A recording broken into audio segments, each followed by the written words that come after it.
MicDropClub.com. Make life boom. Was it MBA thinking about sustainability? What can be done to ensure that this area that we work in continues to have sustenance? We know people are struggling with cost of living. To find the extra time to do volunteering is difficult. There's something about the medium of which we communicate to our audience. MBA has this to meet people where they are. Funding is being constricted.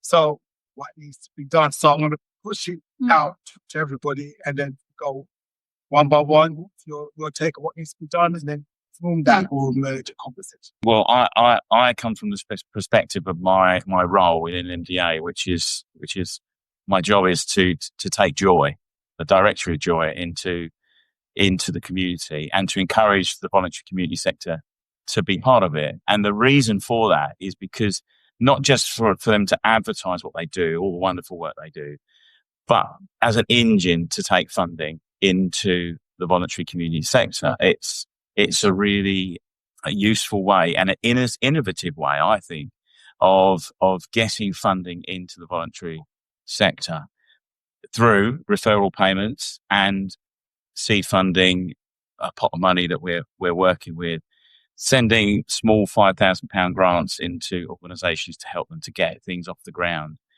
and to maybe or to potentially deal with a massive waiting list that they have.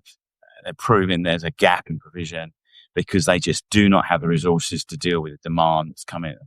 And so I think it's a pilot project. It's only working here in Medway and Swale, and it's got a good opportunity to demonstrate how not only us in Medway do things, but how it could be employed and adopted elsewhere in the country.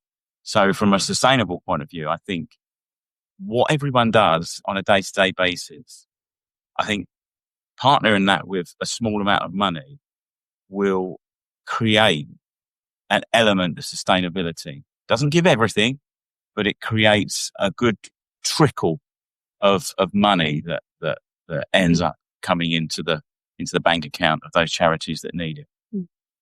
I think that's great, and I sort of promote joy myself. And I remember when you and I were at the social prescribing event, Mark, just not that long before Christmas, weren't we? Yeah.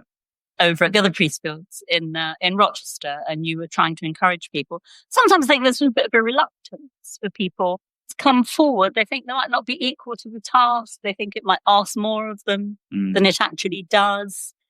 They're kind of a bit wired to think that because it's the voluntary sector, therefore somehow asking for money and using that money isn't really what they ought to be doing. I still think there's a little bit of an old-fashioned thread that runs through that stops people stepping forward. Once people get the idea, then they really understand it. They can use it. I've seen community gardens absolutely grow because they've been associated with joy. But it's just I think we can do more collectively to get people to take that first step and really, see themselves equal to the task, know that they'll be supported, know that they'll be something good.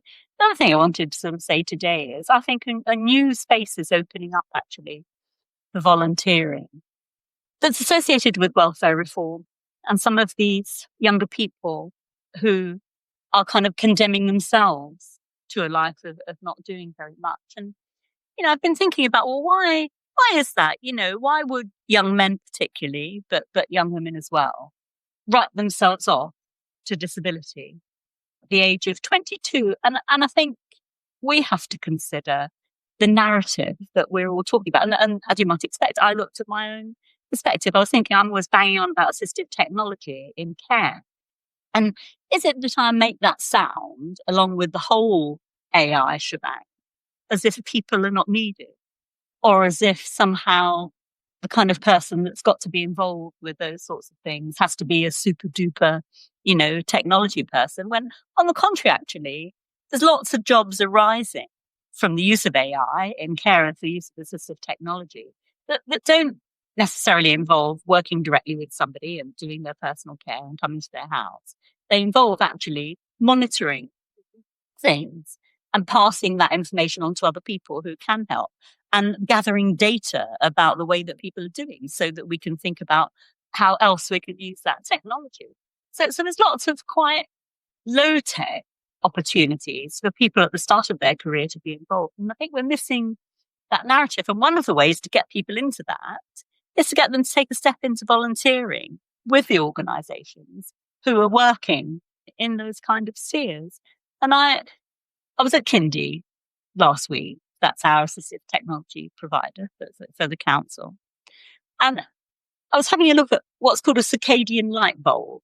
Okay, now I think it is a light bulb, big light bulb, but it's got a bayonet fitting that everybody would recognise. It senses night and day. And initially, when they first came out, they were used to calm people with dementia, who sometimes have night and day confusion, start sundowning and get a bit antsy at the end of the day. And its existence has precipitated a whole lot of other things that light bulb can do. So now it can detect sound. Now it can detect unusual sounds. Now it can pick up whether, if you've got an electronic dispenser of your medication, that has actually gone off, and take that data and with a simple chip in it, send it to whoever who needs it. So lots of things about that. First of all, there's the fact that its existence precipitated all those ideas. That's great. It started off a lot of thinking. And secondly, arising from it now, there's a whole lot of jobs and a whole lot of things that need doing to make the most of the data that sort of simple light bulb that only costs about 200 quid, actually. That's the other side of it, can actually do. So for me, it's about bringing younger people into volunteering with a view to being able to use the skills that they develop to go to work, especially if they're in a situation where they've thought that they can't. And one other thing, Douglas, you and I often talk about young people, and this whole, I suppose the zeitgeist at the moment has got me thinking about when I worked with young people in college. One of the things that used to happen, particularly with level 3 students who might have been doing their A-levels or a BTEC and doing well, about this time of year, we'd see them fall off a cliff. And obviously, as a head of faculty, I was, come on, you're one of my best students, you're doing great. I used to see people individually. And very often, although not always, the drop-off had been about being a bit scared about what was going to happen next and thinking, well, if I don't pass my exams, and maybe I can stay here for another year and everything will be all right and I won't have to do all of those scary things. And I think that, particularly because of COVID, has spread around. So for me, making volunteering opportunities attractive with a view to really focusing on the skills that you can learn and the ability just to get used to being around people and talking to them. I think this is something that we in the voluntary sector, particularly in Medway, because we're well connected with all the different parts of our public services, that we could really make happen if we try. That's a really interesting where you started out on that, Teresa. You was thinking what's making these younger people write themselves off, and I think the question is for us, we're seeing you're writing yourselves off, but actually, how do they see it? Are they seeing that they're writing themselves off? And so there's a whole sort of interesting sort of conversation to be had, isn't there? To think these so understand. I always remember I'm pretty old now, so I don't really have that experience anymore. So I think it's learning from them, and I think we're very lucky through the Shared Prosperity Fund. The council have funded this feasibility study around the power of youth, and that is talking exactly to what you're sort of the issue you're describing, that we are going out and saying to younger people, okay, shape this, because if volunteering isn't the word that you want to use, what is it? How do you describe this? And I think tapping into that sustainability question, the biggest way, most effective way we can best be sustainable is people, because funding really helps and is vital to kickstart and build frameworks around this. But the power sits with people, and we can call it social action, volunteering, represent whatever, but it's power. And so tapping into that point of writing themselves off, they're writing off their power.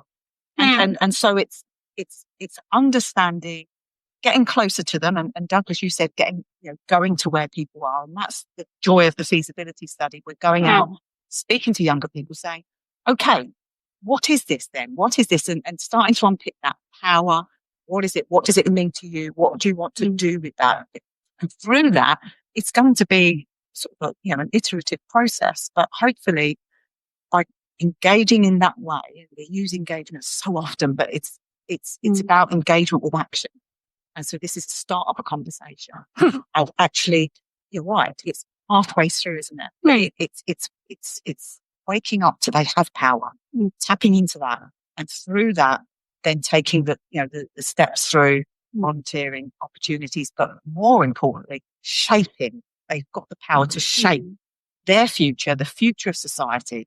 They are the future, aren't they? And so tapping into that, really engaging, activating that belief that they can do it, I think is really important. And I think that's really important. Well, just a little bit more on that, Claire, because you're right. And that concept of having the power, I think it is really important. Well, I've become really aware of, and I think acutely aware of since we've been running the council, is that what you say isn't always what people hear. They hear something different. I know that it's very easy to say, oh, people hear what they want to hear, and they do. That's right. But if you haven't got lots of experience and you haven't been in lots of different situations, even the kind of gentle approach that we take in the voluntary sector might sound like something that, I've never been involved in that. I don't know what to do with it. So sort of shifting it up a gear to sound attractive and a bit more dynamic and about you being powerful. I think that's a really important thing. I think the whole business of volunteering, though, is people in a situation where they feel disempowered over their circumstances, particularly the people with organisations at least, or that work for some of those departments. I've worked, like you, back in my further education days, with communities of people who felt they had no power to change circumstances. They were completely without any sense of agency because they were very fatalistic. Now, it's been like this before. It's going to be like it going forward, and I've got no power to change it. And we've seen so many people come to a team who actually do see that there is a situation where they can make some changes. And some of those volunteers actually go on to run their own groups to make a massive contribution to society. Mm-hmm. So volunteering has a whole gambit of just something particular situation, apart from the ones that we tend to think about. If somebody runs a group, it's a nature group, the ladies or the gentleman who may come to the nature group come along because it gives somebody to talk to and a cup of coffee and a bit of company for a couple of hours a week. It's more than that, isn't it? It's actually keeping our society together. And usually the volunteers who are the ones behind. Mm-hmm. And I think we have a responsibility as organisations to make volunteering as accessible as possible. We have a very traditional view that, our volunteers are older, they're retired, they have more time on their hands, although not so much now with childcare responsibilities. But we don't necessarily look to what skills those younger people can bring and that fresh perspective, because in my organisation, we're just about to recruit some trustees, and immediately we're doing a skills audit. And of course, then that prefaces that you have a working career and you have all these skills in marketing, legal, finance. But with a younger person starting out, we need to have the placements for them to say, we will help you grow and we will give you these skills. And in return, then perhaps their interest would be going into working in the voluntary sector, so giving something back. And therefore, we have a new tranche of people coming with new skills, new ideas, fresh perspective on the way we deliver. In terms of sustainability, we need to think like a business. We can't just say, well, we're relying on funds and grants and, going out with a pot to get collections. We need to think like a business and work that out, make those placements good for people. I think three elements to this for me. One is around sustainability from a financial perspective. And it's right, Teresa, you often refer to the fact that actually lots of the 1,400 plus members of MVA are SMEs. Actually, people don't necessarily bring those two bits of language together, but they are absolutely, some of those members will never be an SME. That's perfectly great. You know, those community groups who are gathering, often small and focused on perhaps a single issue, but lots more of them are, and an increasing number. So it is around making sure, certainly from a local authority perspective, that the opportunities to have those conversations around different skill sets that may not have been needed a few years ago, but are definitely needed now. So, and we will play our part in that, of course, through commissioning, but actually through the relationships that we have across the community. There's something around sustainability of volunteering, and I think the points that colleagues have made are absolutely right. You know, I think about the brilliant session we've just had earlier today. There was 2 individuals there that kind of spring to mind, and they're both relevant to this issue around sustainability. Someone who I volunteered with during the COVID crisis at the vaccine centre had 3 different hats on today. And at some point, that person will stop volunteering because of health or doing something else. That's 3 organisations that will go, right, we need another person. Somebody else in the room who was a good community individual, but effectively set up an organisation during COVID, which is now still running and helping particularly individuals around, that kind of befriending and, community support. So in those cases, it's what do we do next to ensure that those things can continue to be sustainable? And then I guess the third element is we're not starting with a blank piece of paper. And I'd say this as other people weren't in the room, but I'll say it even though they are in the room. Medway's in a really good place. Medway's in a hugely good place. We have a great relationship. We compare it to other local authorities in the voluntary sector. I think we take it almost for granted. And that's not because of the individuals around this table, because effort has been put in, it's important. And other places are perhaps not in that position. As we move forward with local government reorganisation, we'll always be championing, well, of course you will have the voluntary sector in the room. Why wouldn't you? And, some innovative ideas. We spoke earlier on today around both the Alliance and the Academy. And I think the Alliance in particular is a really good example. If you're donating to a charity and they're going, of course, you're at the size now, you need HR and you need professional expertise. If you're going, okay, so my £5 I've donated, some of that's going to go to making things run, knowing that's going to another organisation in the voluntary sector in Medway, that's just common sense. And you kind of go, blimey, how do we not have this for decades beforehand? But thank goodness we've got it now. And I suspect there'll be others in the voluntary sector network across England in particular going, well, we should do that. Look at what Medway's doing. So I think from that perspective, there is definitely, these are challenges. There's no doubt about it. But the challenges that people across England are struggling with. But we start from a stronger position than most, I would say. And I'm proud of that. Yeah, when I came into the room today, actually, because I was later than all of you doing different things this morning, I walked into a room with friends and I was very struck by that, actually. It took me really about 20 minutes to walk from the door into, to get a sandwich because I was saying hello to lots of people I value in my life, I know in my life, who feel like they're my friends, and I hope they are.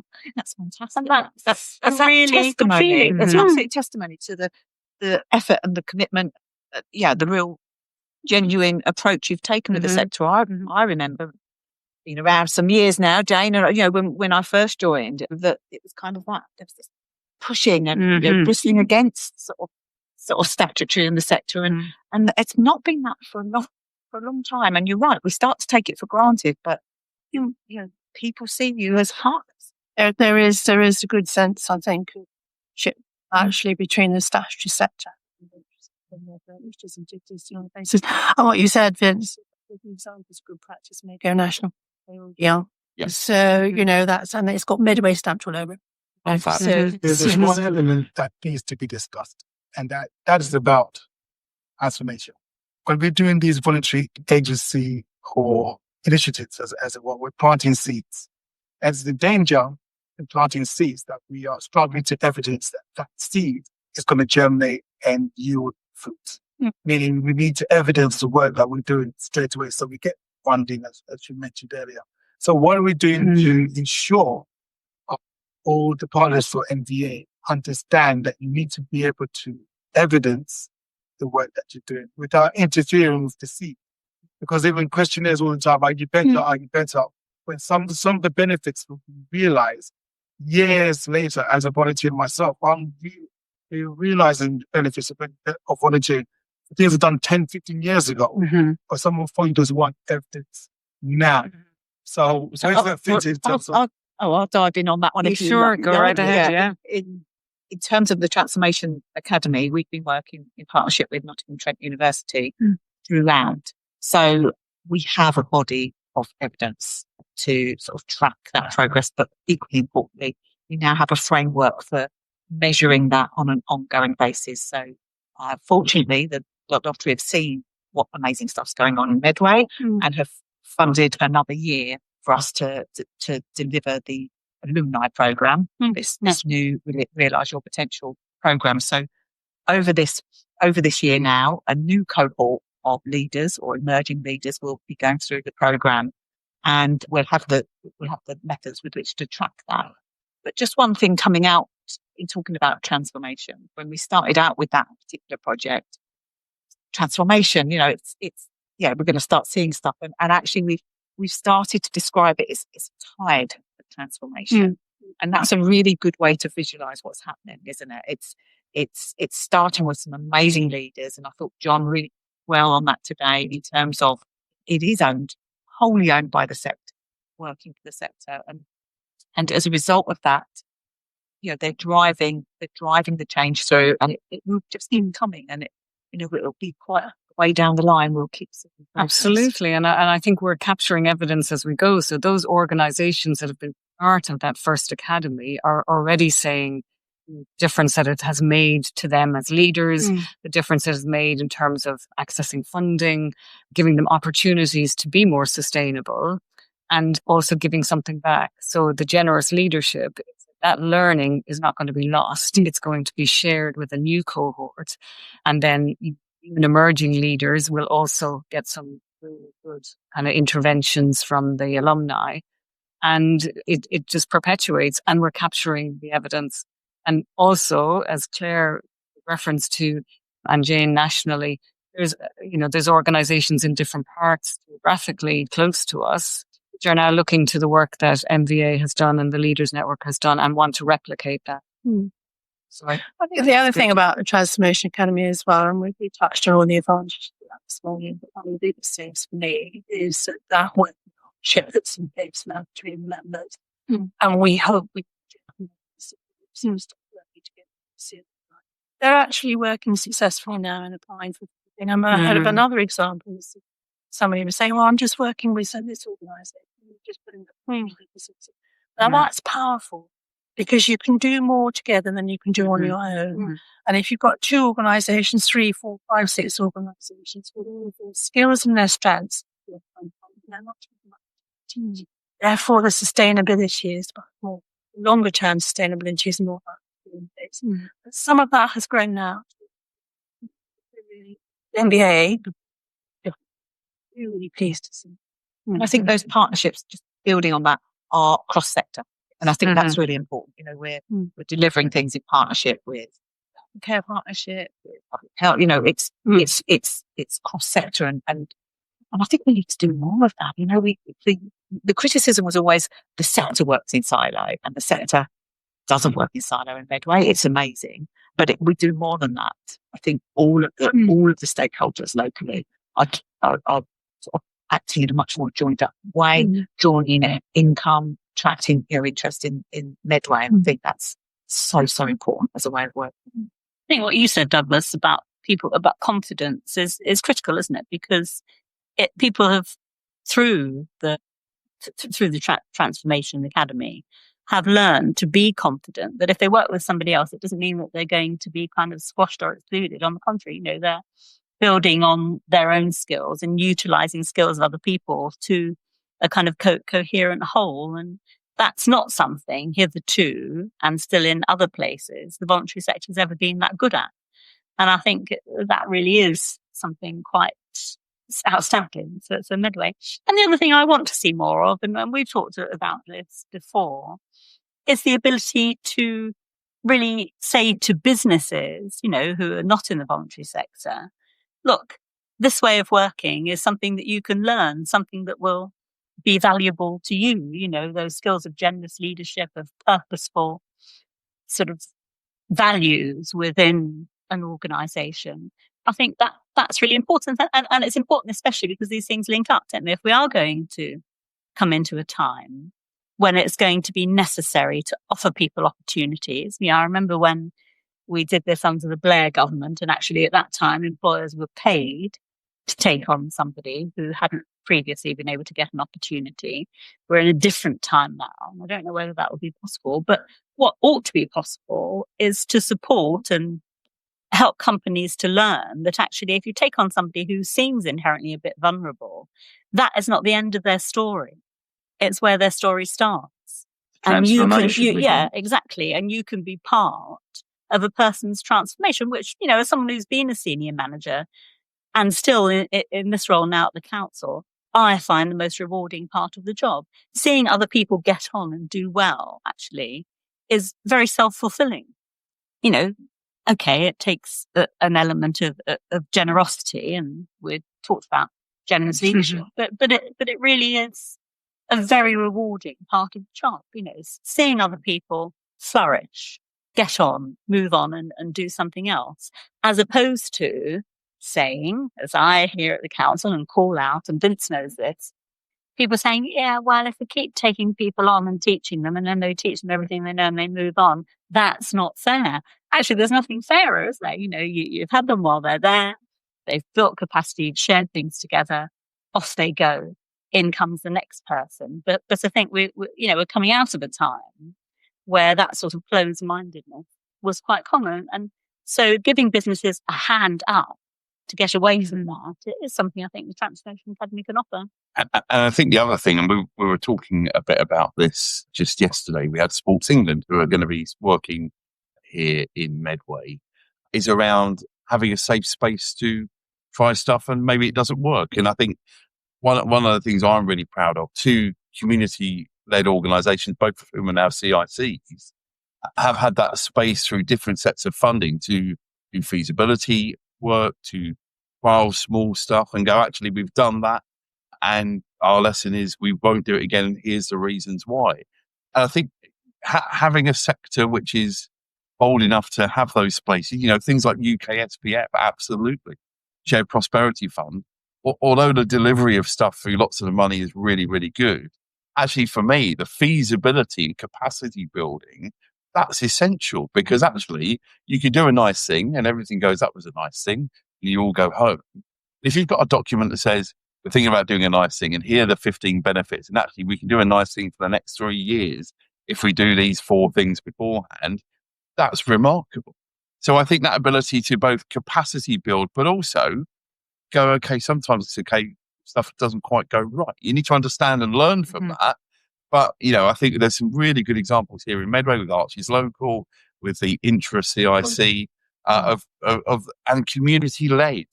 But it's not CEOs or leaders or whoever's saying this. This is the community saying, we want to try this, and we've tried it, and we know now we're not going to try it again, and here's the reasons why, but we might do this instead, or we'll work with this different organisation, whatever it might be. So part of transformation is things don't always go perfectly, and that's okay. That's okay. But that's as valid as evidence when they don't go well, to, take your point about evidence as the evidence of when things do go well, because it helps people avoid those missteps and pitfalls in the future. So, and data is a massive issue. Data is a new one. Essentially, we talk about sustainability for these agencies, for want to become how agencies. How are we maximizing their ability to capture good, clean data that they used for research purposes, that can be used for all sorts of evidence to work that they're doing. Again, I want some of these voluntary groups and they have no data. They do fantastic work. And it's all been narrative. It's written down on paper, but no data. Well, that brings me back to joy again. Sorry to bang my joy drum. But a digital platform doesn't have to be joy. It could be something else. But a digital platform that allows for organizations to receive referrals only through those.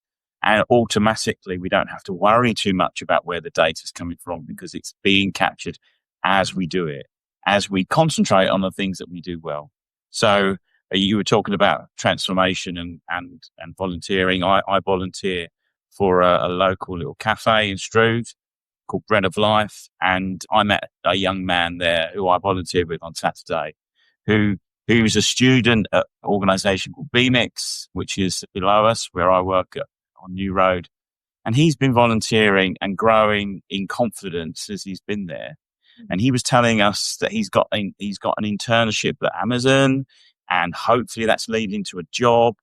And he's actually really looking forward to starting to earn some money and actually do something with his life. And that has come out of just someone, John Weston, the guy who runs the bakery, has just taken him under his wing, under the supervision of his teachers and stuff at BMIX, and have looked after him and have grown his confidence and built him up to a young man that's ready to kind of take all of his skill sets and all of the things he's good at doing and apply himself in a job.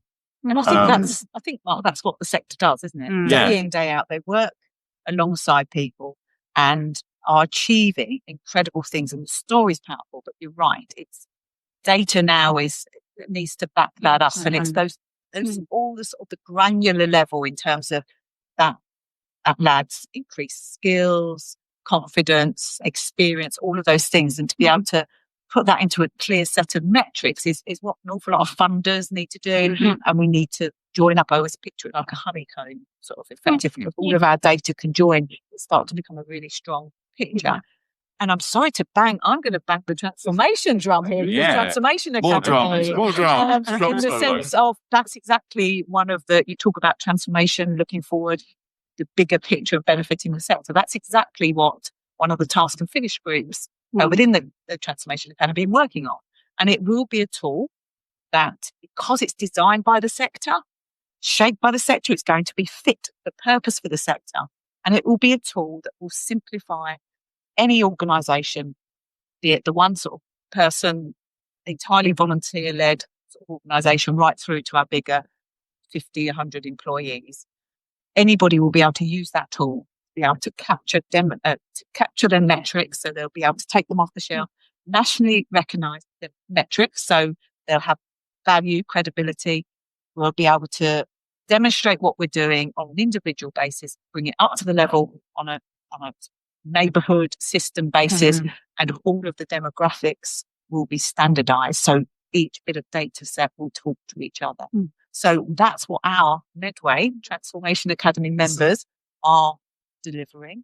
They're working with partners in Medway Council, in the data teams, and the university. But from them, they've come to some of the TA meetings and they've said, "You're leading the way on this. Forget just coming along as a tick box exercise to our meetings. We want you along. You need to be part of these conversations." So absolutely, it's coming. We're seeing, and you're right, data is the new oil, isn't it?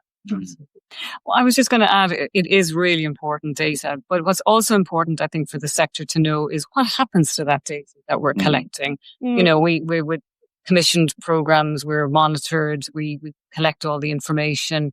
We know how important it is and how we can demonstrate our impact evidence. Where does that data go? And I think that we need to be very clear that the sector understands how important it is and why. And so that little two-way process with other partners to understand that, I think, would be really useful. And I was just going to echo that around, it's also not always about the quantitative data. You know, yes, numbers are important.